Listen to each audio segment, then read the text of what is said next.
Hello, everybody. How are you doing out there? My name is John Gobin Shaw. I was born and raised in Stuart, Florida. I still live in South Florida. I'm 70 years old. I've traveled extensively to 35 or 37 countries. I spent 15 years in Western Europe, Eastern Europe, the former Soviet Union, and Asia. I have bicycled about 38 to 40,000 miles through 19 countries. That means the United States, Canada, Mexico, England, Scotland, Wales, Northern Ireland, Western Europe, Eastern Europe, the former Soviet Union, and China, all by bicycle. I camped out most of the time. I'm an adventurer. There's something I would like to talk about. Two main issues, terrorism and gang stalking. And I will probably concentrate on gang stalking because I'm getting a little bit provoked by hearing these comments on YouTube videos that people who claim that they were long-term stalked by a gang of people are delusional. Well, I have listened to some of these videos on YouTube by people who claimed to be gang stalked. It does sound like some of them probably were stalked by an individual at one time or another, or perhaps a former romantic partner. We know that happens. Now, when it comes to gang stalking, I listened to the videos and looked at their videos. It does appear that some of them might be delusional, and I say that not because I am a psychiatrist capable of making that kind of diagnosis or analysis. I say that because I have studied semantics, and I know the difference between abstractions and tangible realities. When people tell you they have been stalked by a gang of people, it means that a gang of people have followed them to some extent, and they have behaved toward them in some way that is threatening or distressing or harmful even. That means they had to act in some way. The problem is that many of the people who make the claims do not give tangible, real-world details and descriptions of events. It's just too abstract. Now, the thing is that gang stalking is a real event. Do not think that everybody who claims to be gang stalked, even if it was a very large group of people who did it over a long period of time, is delusional. That is not the case. I can give you tangible, real-world examples of terrorism and gang stalking. You might find it somewhat incredible or hard to believe, but that has everything much more to do with your way of thinking and seeing the world and your perspectives on world reality than it has to do with anything I have to tell you about it. So let me tell you about it. First, I won't even get into the part. I was raised in this small town in Stuart, Florida. The government was there, and it was terrible. It was crooked as a corkscrew. It was a criminal enterprise. I'm not even going to get into that. We had to call in the federal government to make an undercover investigation to get rid of those sons of bitches. Okay, I'm just going to leave that out. But I was in the United States Army in Germany in 1980. When I was in the Army, there were two people also in the Army, and I will tell you what their names are. One, Sergeant John P. Vogel of HHD 21st Replacement Battalion in Frankfurt, Germany.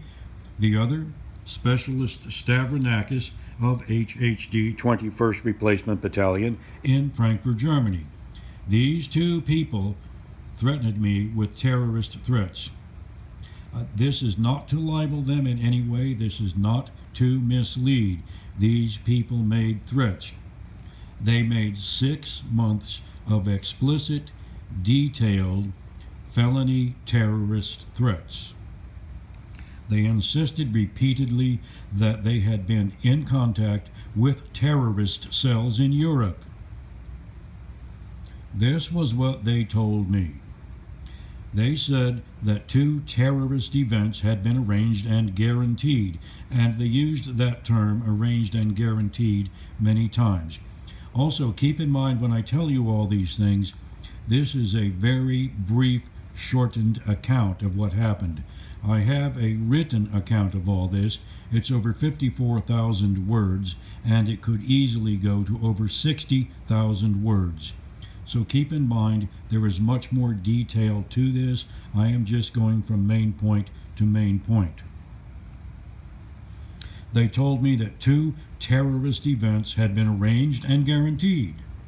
One, they said, would be covert. They told me you would never be able to prove it was done deliberately. They said there would be a derailment. They told me that I would find out what the truth was when I crossed those points. And they also gave me the name of one organization which, according to them, had arranged and guaranteed one of these events. And when I say they gave me the name, they did not just mention it to me casually one time in passing. They gave me this name more than 50 times. That's not an exaggeration. More than 50 times, maybe 100. I did not count. It went on for 6 months, repeatedly, over and over and over. And what was the name? The name was Iran. It was not spelled I-R-A-N. That was one thing this guy Stavronakis told me. He said he did not know how it was spelled, only how to pronounce it. He said one would be covert, they both said that, and the other would be an obvious act of terrorism. They told me I had to leave the army and get out of Europe. They told me this. They said, if you leave, just walk out. You will really not get in that much trouble. You will lose your benefits. But the fact is the Army has no intention of letting you get out with any type of benefits. If you stay, if you do not leave, if you stay, you will be murdered in one of these events. They said it would cause horrible mutilation and death. Both events would involve horrible mutilation and death. They said if I survived one of these events when it happened, that I would be horribly mutilated, disfigured, and profoundly disabled for life. Well, I pretty much ignored it, not 100%. I thought they were crazy as hell.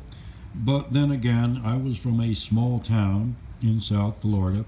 I had, I would say, a normally narrow perspective of world realities. I was only vaguely aware that there was such a thing as terrorism, so I just thought these people were crazy. I pretty much ignored it. Well, it came time for me to go out on leave, which I did. I went out on leave.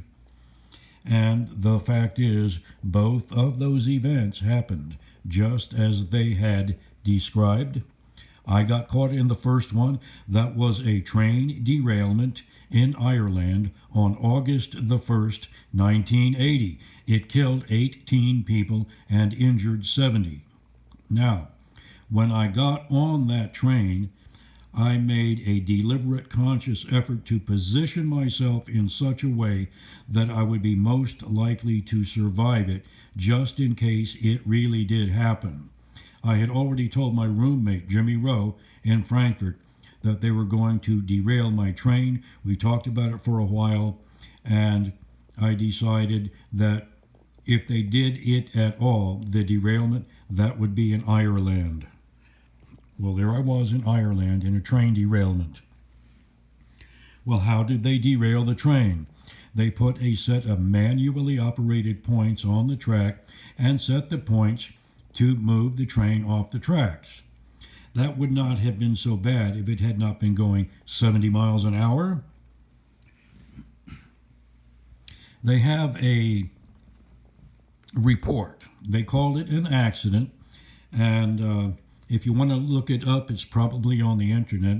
It was a few years ago anyway. That was the train derailment at Buttevant Station in County Cork in the Republic of Ireland. It's thin soup, that report.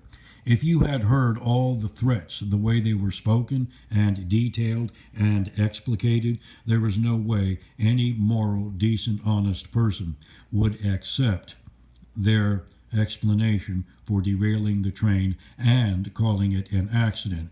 What was the name of the company that derailed the train? It was Chorus Emperor Iran.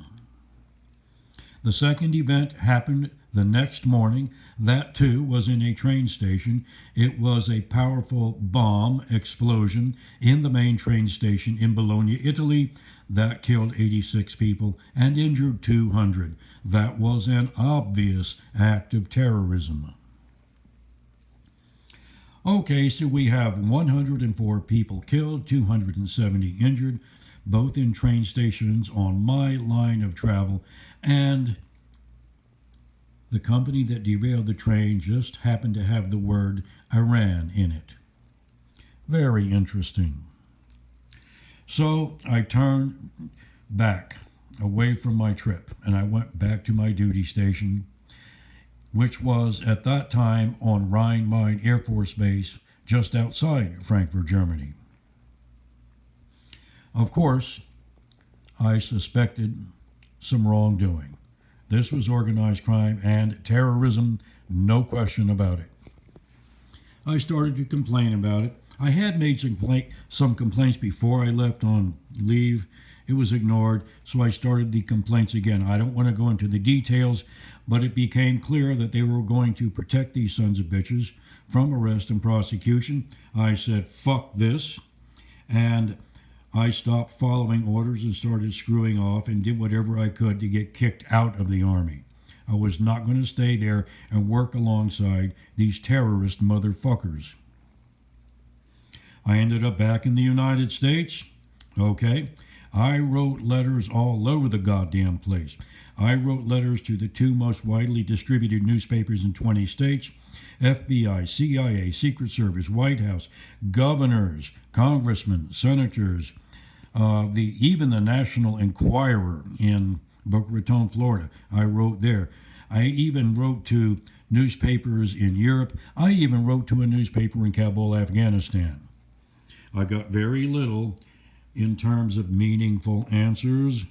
So what were they telling me? I have no rights, that I don't matter? Okay, well, we'll see about that. Okay, so let's just go ahead and fast forward to 1983. Fast forward. It's the middle of June, 1983, and where am I? Well, I am in an Islamic city of about 900,000 people in North Africa. And what exactly am I doing? I'm having a conversation with a fellow named Khalid. And what am I talking about? I am telling him how to use commandeered fuel-laden aircraft to attack tall buildings in the United States. He had approached me and he had spoken in an extremely virulent manner about how they hate Americans and they were going to attack the United States. He said he wanted to get a nuclear weapon. I advised him very strongly against doing that because of the consequences that would follow. But then I told him how to do it with commandeered fuel-laden aircraft. He liked the idea, and he also identified another person there as Osama. Now, was it Osama bin Laden? I do not know, but there was a definite resemblance. No question about that. All right, now later on August the 8th, 1985, exactly 5 years to the day after I returned to my duty station in Rhein Air Force Base after surviving my arranged and guaranteed accident in Ireland. Exactly 5 years to the day, that same duty station was the site of a lethal car bomb explosion. Well, now what do you know about that? We've all heard that saying, what comes around goes around. How is that for a 5-year plan? I ended up writing more letters and talking to some lawyers. They're a bunch of pussies, fuck them, okay? I realized that justice would not be forthcoming from this goddamn country. It is criminal. It's a criminal empire to the world and a criminal enterprise unto itself. I realized that there was some kind of conflict of interest which I did not understand. I would have to find people who had an interest. But I really did not know how to do that. But anyway, if we fast forward to 1997, I found a way. It was 1997. I was teaching English as a foreign language at Yongjin University in Daegu, South Korea. Well, that was not all I was doing. I was also emailing with people in Saudi Arabia. Now, I sent them a very short version of a scenario I had written, which included using a commandeered fuel-laden aircraft to attack government complexes. They liked it. They said they were going to do it. Now remember, there's a lot more detail to this. I can't go into all the detail. It would take hours and hours and hours. They liked it. They said they were going to do it, or they indicated that they would. At one point in our written correspondence, I told them that if they actually followed through with the mission as they had indicated that they would, that I could come back here and tell people what was going on, and they could still do it anyway, no problem. But I cautioned them not to say anything whatsoever about the true nature of the mission. Now, I knew I could come back here and tell people because of what happened in Europe. That was, without any question, terrorism. That was mass murder. Those two people were involved in it. They were protected. I came back to the United States and found out that America is asleep at the wheel. They're just a bunch of selfish, indifferent bastards who couldn't care less what happens to somebody else as long as they can be secure that those horrors will not intrude into their own lives. I already knew that. I told them that. Now, my friend at Yongjin University was Larry W. Bowman. Larry W. Bowman had been in law enforcement most all of his life. He had been a police officer in Cincinnati, Ohio for 10 years, military police, veteran of the war in Vietnam, private investigator with a doctoral degree in forensic psychology. As I got this information through Saudi Arabia, I told Larry about it. Later on, he called me back to his office. He said that they had traced some of the emails. In essence, to just put it very shortly, he told me to be careful. He said some of those emails came from, quote, "Oh, Sammy," unquote. I had no idea who he was talking about then. So what I'm telling you is that I had known in detail about the attacks of 9/11 since 1997. All right.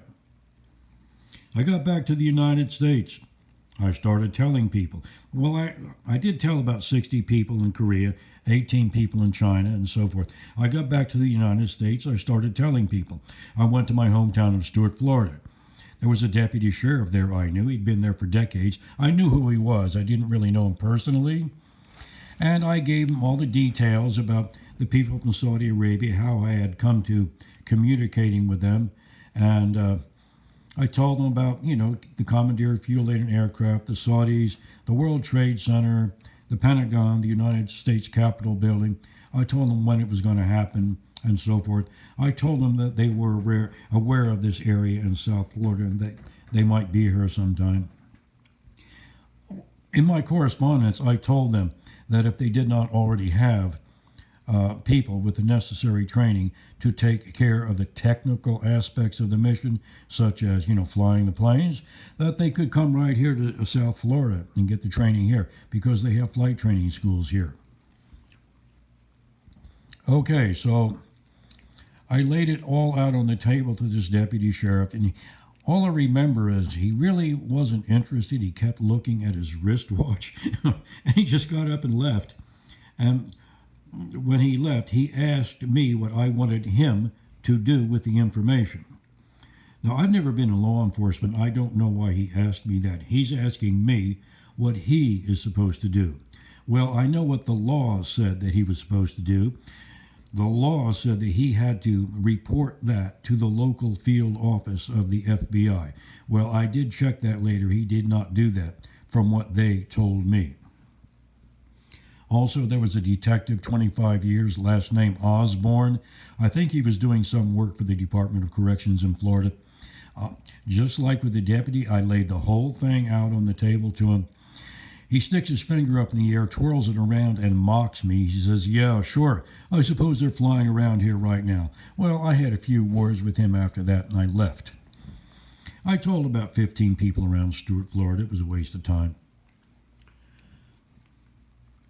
So, anyway, well, the attacks happened. They happened. What about Larry Bowman? Well, he had been teaching criminology at the University of Great Falls, Montana. Well, after the attacks happened, he was called back into active duty in the Montana National Guard, and they sent him to the war in Iraq. He saw active duty in the war.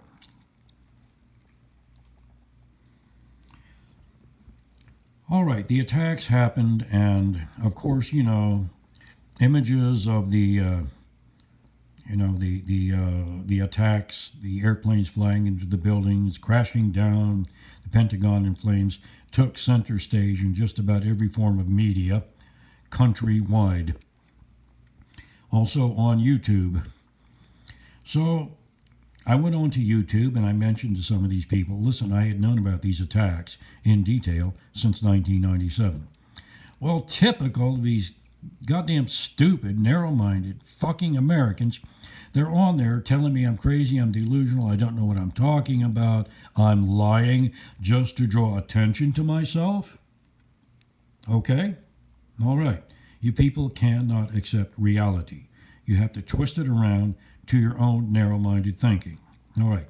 Also, though, I know that there was a major big league propaganda campaign all around the country for over a year, stating in just about every form of media that nobody could have known those attacks were going to happen. I know that people had that drilled into their heads, but listen, those people are goddamn liars. How could they possibly make assertions like that? They could not have proven that in 100 years of the most pervasive inquiries. What did they do? Did they polygraph the world's populations? They were just talking bullshit. They did not know what they were talking about. They were whitewashing. They were covering for a bunch of negligent, incompetent assholes running your government who have no intention of protecting you. They're only interested in protecting their wealth. Well, I ended up throwing it up in people's faces on YouTube. I should not have done that. It was too soon after the attacks. Emotions were running at an all-time high. They were peaking high, and people were extremely angry and provoked. I got a message on a YouTube video, and this was what it said. "We know who you are." They said, "You have any idea how much noise it makes when those buildings come crashing down, those girders and steel pilings are smashing and breaking and crunching, and that building crashed down to earth? We know who you are. For the rest of your life, you are going to hear loud, disturbing noises wherever you go. And right now, already, we have more than 1,000 people who have volunteered to participate in this noise campaign against you. Now, they did write that down. I did get that message. When they asked me, did I know about the noise, one time I answered them and said, it's probably a larger version of the same sound that a train makes when it's being derailed in Ireland, like hundreds of thousands of steel and train being smashed and bashed and dashed and broken apart and coming to a dead halt in 3 seconds from 70 miles an hour and slaughtering a bunch of people. Well, they didn't care what I had to say. They made their threat. They said they were going to disturb me with noise.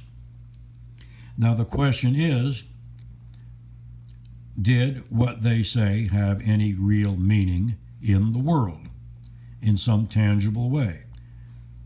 I mean, anybody can say anything or make a threat, but did they follow through with that threat? Well, I'll tell you what, I will tell you what happened later, and you tell me, you decide for yourself. I am a bicycle tourist. I have pedaled a fully loaded touring bicycle something like 38 or 40,000 miles through 19 countries.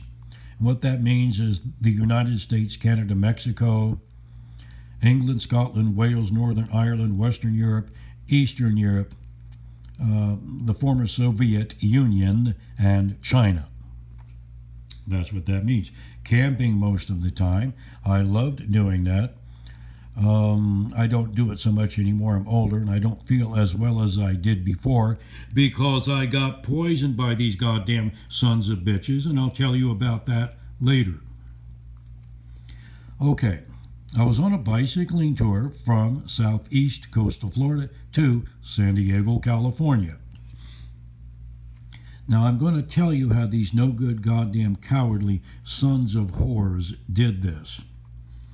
And when it started, it might have happened 20 or 30 times before I even began to notice it. But every time I came to a bridge, cars and trucks intercepted me at the first expansion crack going over onto the bridge. The first expansion crack is usually the largest one. Okay. Sometimes it was 2 cars, sometimes it was 2 trucks, sometimes it was a car and a truck, or 2 vehicles, abreast of me with other vehicles very close behind them. Many, many times 3 abreast. And when I say 3 abreast at the expansion crack, okay, that means exactly at the expansion crack, okay? As the line of that crack bisected me, okay, it bisected them. They were there. It was obviously timed, coordinated, and planned. Now, the thing about this is that when they hit that expansion crack, okay, they made the loudest, most disturbing, ear-piercing, penetrating noise you could possibly imagine. It was surreal. I had never heard anything like this before in my life anywhere. I had bicycled around the world in different places. I bicycled through China. I cycled through some of the most densely populated areas of the world. I had never heard anything even remotely like this, except maybe occasionally in the former Soviet Union, where they have really poorly patched roads. And when those tractor trailers hit those potholes, it sounds like a small explosion going off, but that's normal there. What I'm talking about here on this bicycling trip, that was not normal, okay? That was planned, that was timed, that was coordinated. It was deliberate. And also, I thought, originally I thought that the noise came from maybe tires, car and truck tires with low air, so that when they hit the expansion crack, it made a loud noise. But I think maybe that noise was also amplified by some kind of electronic device. I don't know about that. I did not see an electronic device, but the noise was there. It was extremely unusual and disturbing and penetrating. Now I'll tell you about another tactic these no good sons of whores used. Now oftentimes when you're on a narrow 2-lane road, there was also a few feet of blacktop or cement top or whatever the hell the road is made of, a few feet of it to the right of the white line. That's great for cycling. It keeps you out of the traffic. It's a margin of safety. Okay, so occasionally, intermittently, there would be an obstruction laid across the path. It was always in a place where you could not just keep bicycling over it or around to the right to go around to it. There might be a drop off. There might be, you just couldn't do it. I could get off and wheel the bike by hand around it to the right to get around it, but I don't like to do that. I hate to do that. Once I'm on the road and moving, I want to keep going. I don't want to get on and off and on and off and on and off. And you can't go over the obstacle. Sometimes it was a 2x4. Sometimes it might be a piece of plywood with a bunch of nails sticking up. It might be the muffler from a car or some crazy thing like that. Or maybe a branch of tree where there's no tree. Whatever the hell was there, it was there.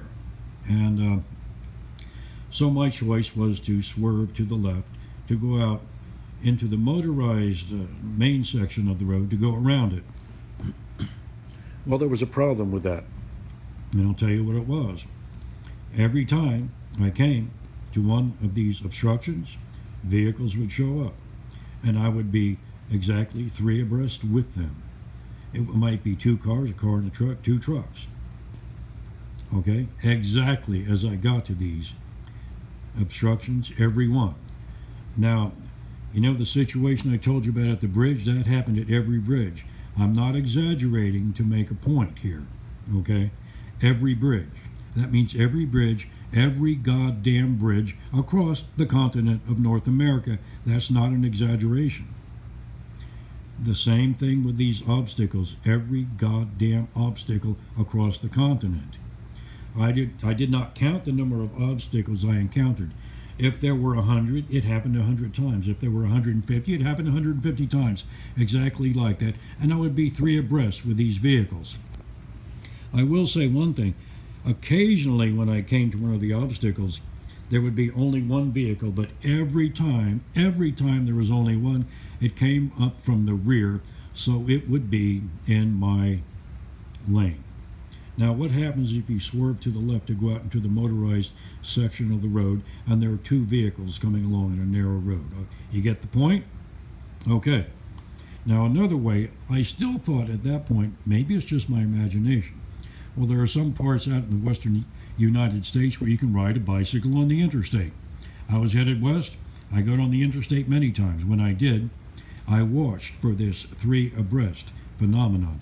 Now you have to realize out there on the interstate there is a hell of a lot more traffic than there is on these side roads.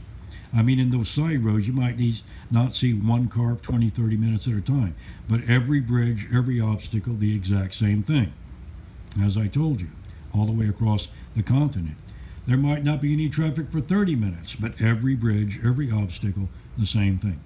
There's a great deal more traffic on the interstate. I got out there and I was watching to see if this 3 abreast phenomenon happened out there and how often. Well, I got news for you. With all that traffic out there, a great deal more than on the side roads. It did not happen even once.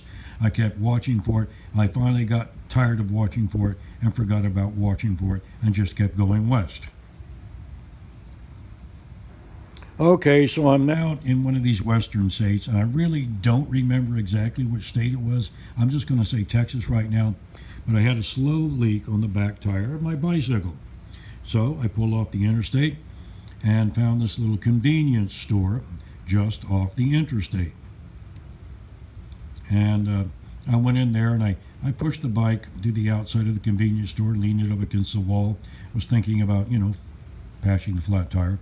Okay, so this goddamn tractor trailer pulls in to the parking lot of the convenience store. And first, let me tell you something. This tractor trailer was emanating an extremely, and I mean extremely loud, high-pitched, penetrating noise. It completely filled the parking lot. I drove tractor trailer many years ago. I had a passenger bus route in Frankfurt, Germany. I had been to truck stops all around the country. I had never heard anything like this before in my life.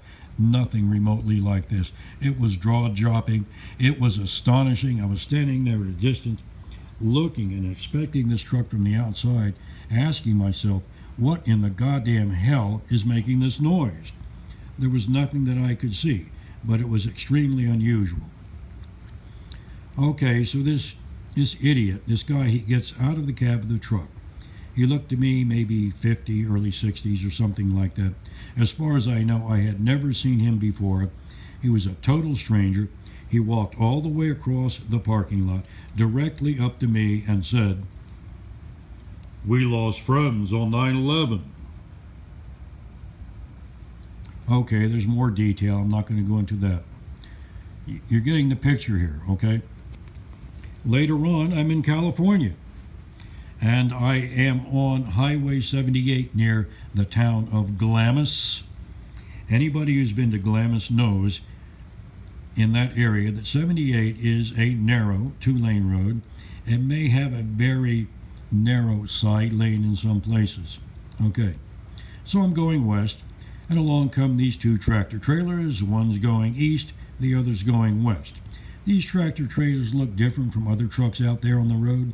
They were shorter, narrower, and they had heavily tinted, darkened windows. As a matter of fact, I would say the windows were black. And they had these visors, I guess sun visors, slanting down over the tops of the windshields. Okay, so one's going east, the other's going west, and I find myself with them three abreast on a narrow two-lane road with no side lane. I go a little farther, these trucks again. I find myself three abreast, go farther, three abreast, go farther, three abreast, same trucks. Okay, I don't know how many times it happened, maybe 7 or 8 times. Obviously planned, obviously coordinated, obviously deliberate, and timed. Obvious. Okay. Now, you see what I'm talking about. Let's get back to the idea of people who claim gang stalking. I've given you tangible, real-world events. I've described to you real things, real people, hard things, tangible things, real people that exist. These are not abstractions. These are not high-level abstractions or mid-level abstractions. They are tangible details. Now let me tell you another one, okay? I was in Saudi Arabia. I taught English at the King Saud University Preparatory Year. I also lived in the Stars and Clouds Hotel on Khalid bin Walid Street in Riyadh. That's the capital city of Saudi Arabia, and the school is in Riyadh too. About a mile or a mile and a half from my hotel was for me, the Granada Mall. I don't really know exactly how far it was. It took me about 30 minutes to walk there at a good pace. Now, on my way up there, I walked along a thing they called it the promenade. The promenade was about maybe wider than a football field. It had sidewalks running its length on both sides of it. The sidewalks were about, maybe 20 feet wide, and that there were roads running parallel to it on both sides of its length, and there were smaller roads cutting across the promenade from one major road on one side to another major road on the other side.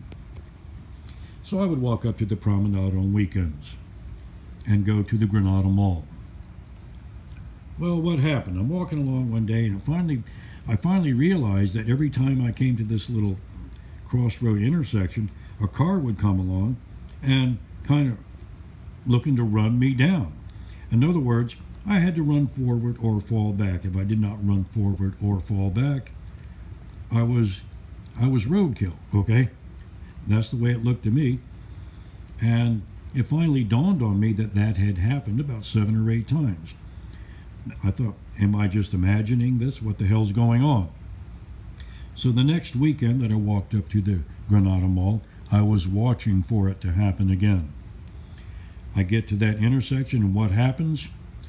This small, faded blue Toyota pickup truck comes flying around the corner, comes up to the intersection, goes barreling through the intersection, and I'm in a situation where I had better run forward or fall back, or I'm getting run over. That was obvious.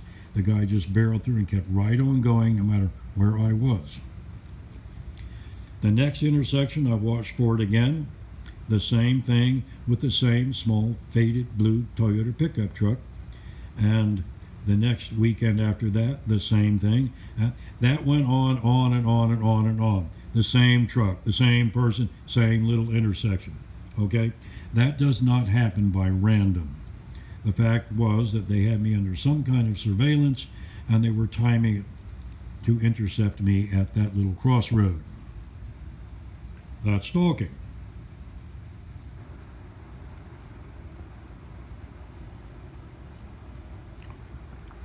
So, I've given you tangible, real world examples. Now, in the United States, it really did not really do much good to talk to the police, to talk to people anywhere, actually. They told me that I was crazy, it would never happen. I did not know what I was talking about. I could not possibly know that. On and on and on. They were talking more about themselves, and then they were projecting their own narrow-mindedness and ignorance onto me. Okay? I mean, they were just ignorant people. They ignored it. That's what ignorance is. Ignoring. Okay.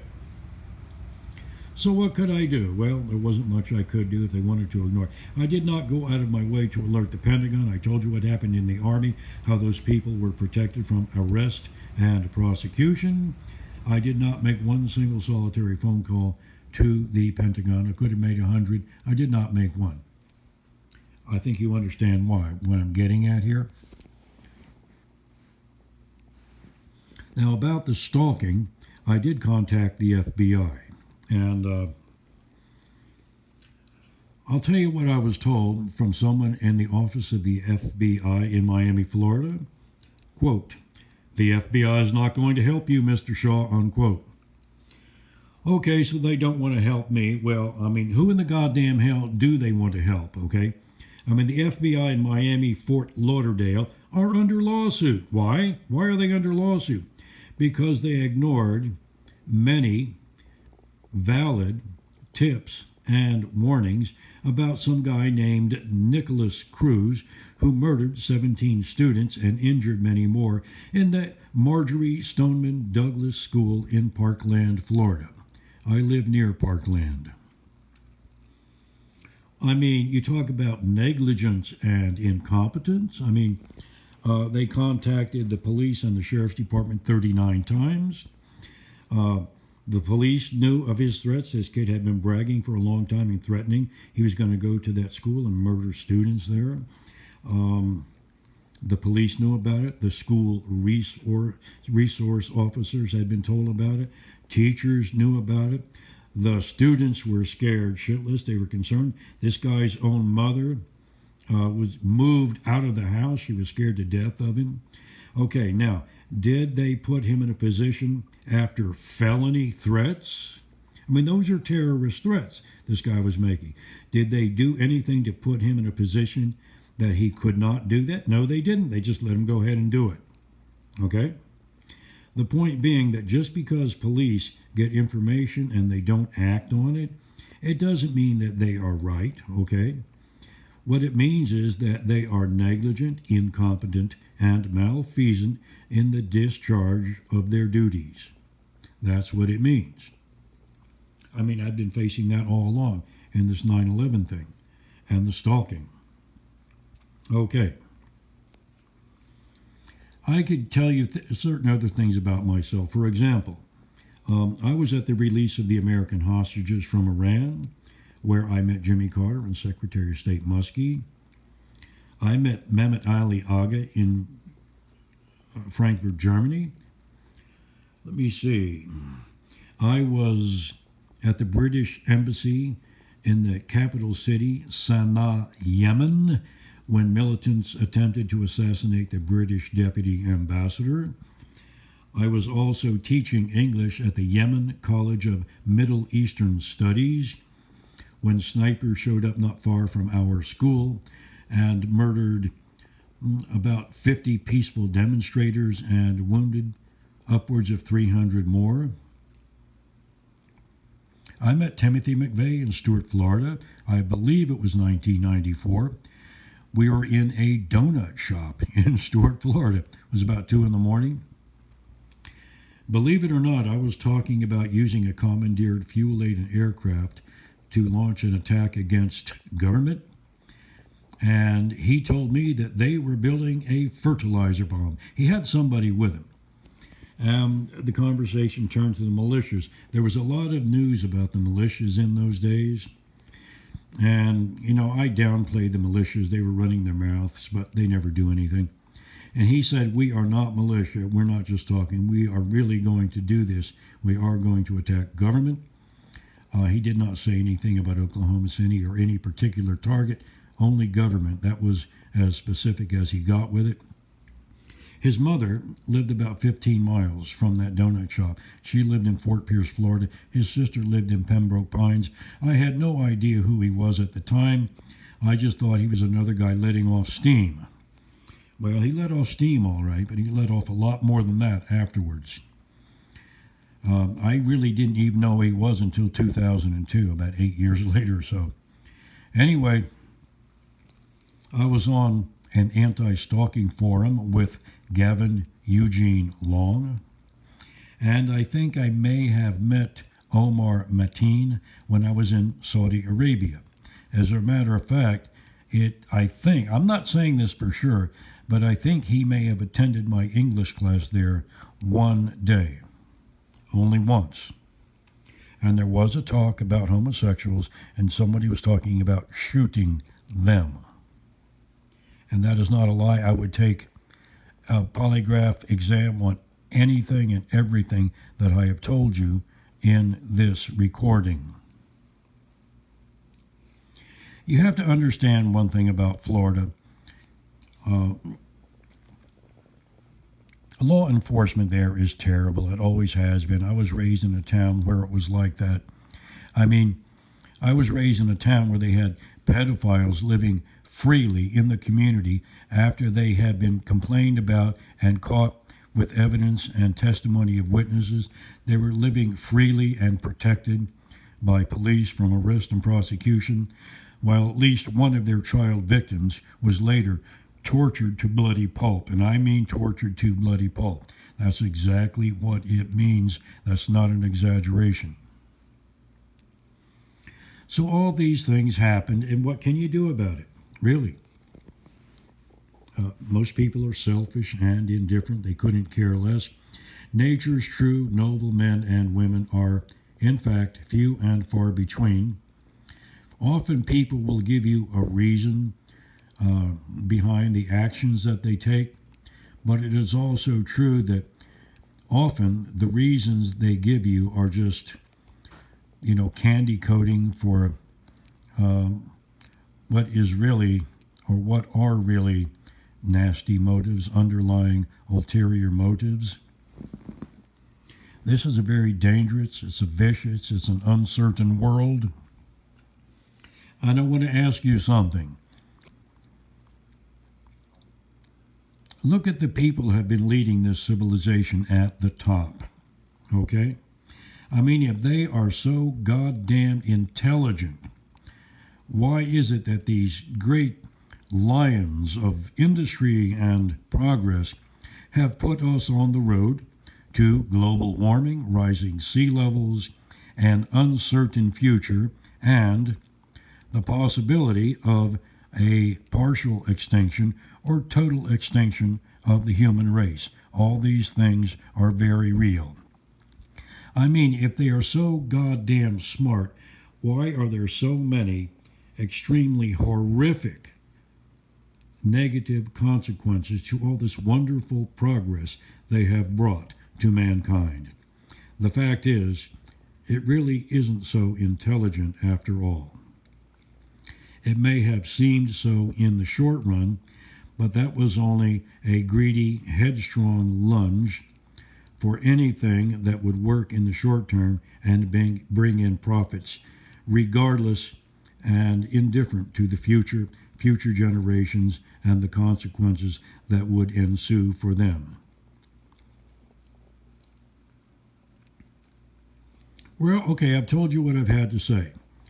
One thing I will say is that when you hear people complain about gang stalking, some of it really is, I don't know, it seems like thin soup.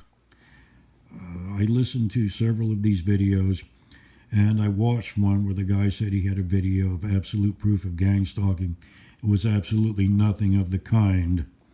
It was just total bullshit from what I could see. What I have given you here are the facts. Take them or leave them. Doesn't matter to me. It's all over with now. However, I did get poisoned also. I told you I would mention that. I'll tell you what happened. Okay, I'm in the Blake Library. I would say I don't really remember what it was. My girlfriend could give me the exact times, but she's not here right now, and I can't get in touch with her. I'll just say 3.5 years right now, just to give a general time frame. About 3.5 years ago. I'm in the Blake Library in Stuart, Florida. My car is outside in the parking lot, of course, and on the back of the car is a bike rack, and in the bike rack is a bike, and there's a water bottle cage on the bicycle, and there's a water bottle in the water bottle cage, and it has water in it.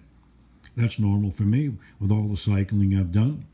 I went outside and I grabbed the bottle, took a couple of swigs of water. That's also normal for me. I've done it thousands of times over the many years of bicycle touring. I noticed it smelled a little bit funny. I didn't think much of it. Sometimes when you have a plastic water bottle and it's been out in the sun for a long time, it makes the inside of the water bottle smell a little bit funny. I wasn't suspicious. I did not suspect anything. Well, there was something in it. It was insecticide, okay? I was living with my girlfriend. Her name is Lynn Marie Desroches. We were living in an apartment in Palm City, just a few miles from that library. Well, I was laid up as sick as a dog for 10 days. I Googled the symptoms of insecticide poisoning. I had every one of them in spades. I was sick as hell. I couldn't even get up. I tried to get up. I'd be so weak I'd have to lay back down. I don't want to go into all the details. Water pouring out of my eyes. I couldn't believe it. I wasn't crying. Water was just pouring out. It was just leaking out from around my eyes. Extreme nausea. My lungs were clogged up. I could hardly breathe at all. Anyway, after about 10 days, the worst, most severe symptoms tended to wear off. But I continued having clogged up lungs until about 4 or 5 months ago, and I was extremely nauseated from the stomach all over my body, all the way into my brain. That finally went away a few months ago. So this was a long-term illness, okay? But I'm not sure who did that. I'm not sure that had to do with the gang stalking. I was on another forum called the White House Boys.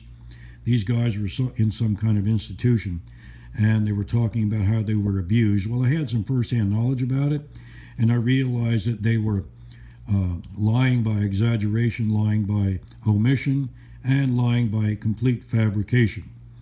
And I went on that forum and I confronted them about it on the forum, on the YouTube video.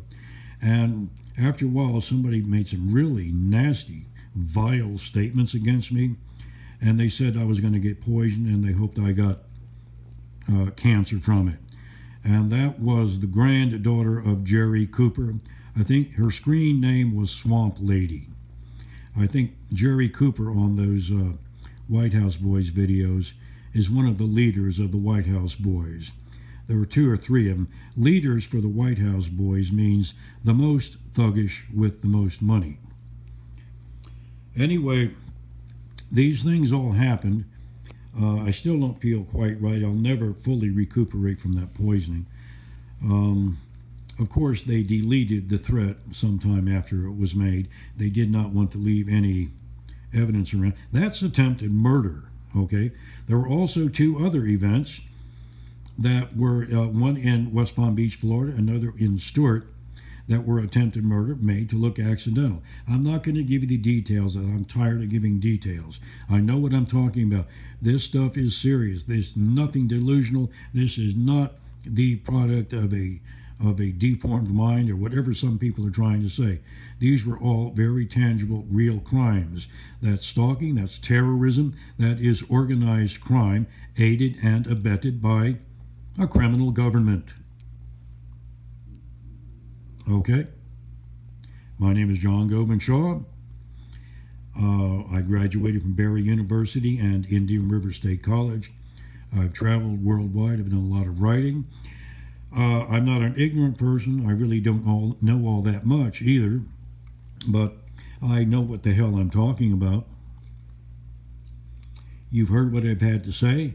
I'm sure you're not interested.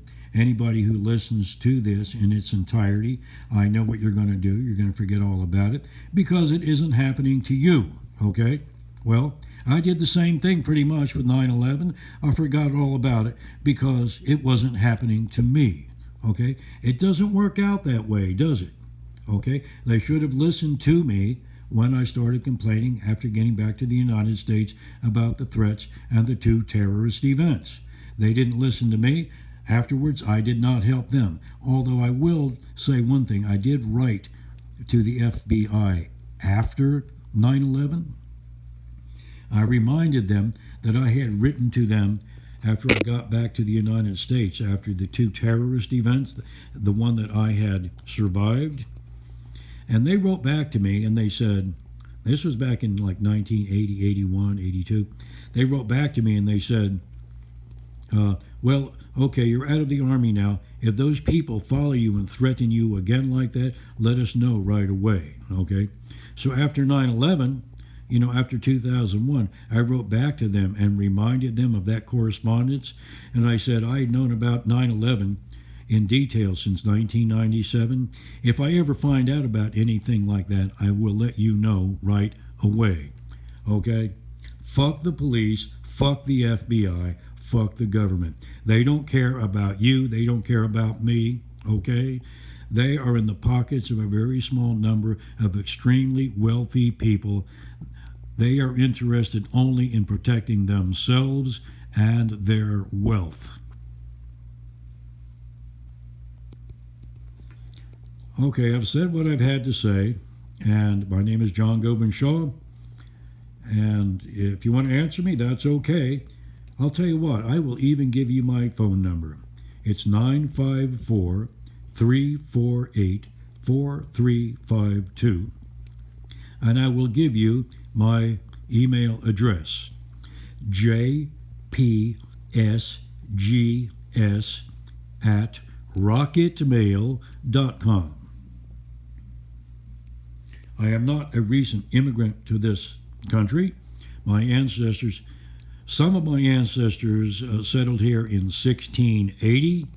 They fought the Indians on the frontier. They fought the British in the Revolution. They were in the War of 1812, the American Civil War. My grandfather, Dr. James Edward Shaw, was the most popular minister in the Northeastern Conference. That means the Northeastern United States. He was very well known and famous in his day. His uncle was General John Peter Schindel Govan of Pennsylvania. Govan was a lawyer. He went through all 4 years of the Civil War. He joined in April. He stayed all the way to the end. He was in some horrific battles. He was provost judge of Charleston during the Reconstruction period. He was a state senator. He was president of the state senate of Pennsylvania, lieutenant governor of Pennsylvania. He was major general commanding the Pennsylvania National Guard and United States commander-in-chief of the Grand Army of the Republic. They had 409,000 members.